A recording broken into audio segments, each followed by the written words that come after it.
বাবা, তুমি কষ্ট পায়ো না। সোনা তো ছোট, তাইও কিছু না বুঝাই এভাবে বইলা ফেলছে। যখন তোমার কাছে পয়সা হইব, তখন তুমি আয়না দিও ওর ইলিশ মাছ। না জানি কবে হবে পয়সা, আর কবে বা মেয়েটার জন্য ইলিশ মাছ আনবো। বাবা, তুমি কাইন্দো না। তোমার মন খারাপ দেখলে আমার সে ভালো লাগে না। যাও বাবা, তুমি হাত মুখ ধুয়ে আসো, আমি রান্না বসায় দেই।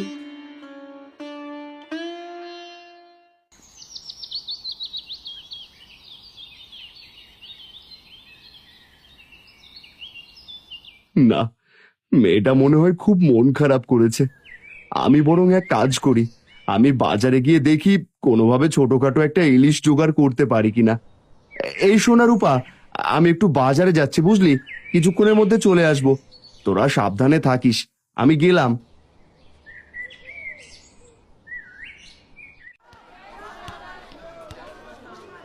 বলছি ভাইয়া, এই ইলিশগুলো কত করে দিচ্ছ গো? দেখতে তো বেশ ভালোই মনে হচ্ছে। ভালো মনে হবে না, একদম টাটকা ইলিশ এনেছি আজ। ইলিশ আজ 700 করে। কি বলছো ভাইয়া, এ তো অনেক দাম। এত টাকা তো আমার কাছে নেই।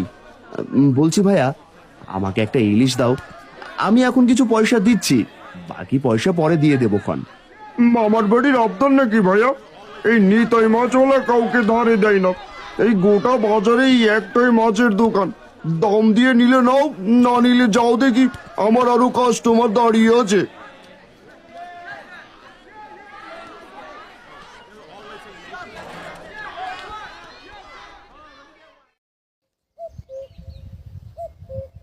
কোনো ব্যবস্থাই তো করতে পারলাম না, কোন মুখ নিয়ে যে মেয়েদের সামনে দাঁড়াবো। হে ওপরবালা, কোনো একটা উপায় দেখিয়ে দাও, আর যে ভালো লাগে না।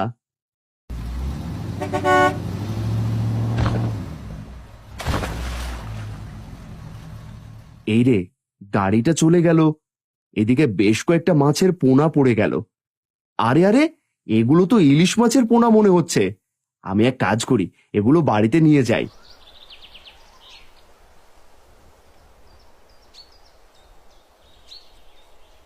সোনা, রূপা, কই রে মা? দেখ দেখ কি নিয়ে এসেছি আমি। কি হয়েছে বাবা, কি আনছো তুমি? এ কি, তোমার হাতে এগুলা কি মাছ বাবা? দেখা তো পোনা মাছ মনে হইতাছে। হ্যাঁ রে মা, রাস্তা দিয়ে আসার সময় দেখলাম মাছের গাড়ি থেকে নিচে পড়ে গেল, তাই নিয়ে এলাম। বেশ কয়েকটা আছে, এগুলো হলো ইলিশ মাছের পোনা, তোরা এগুলো ভেজে খেয়ে নিস। এ মা,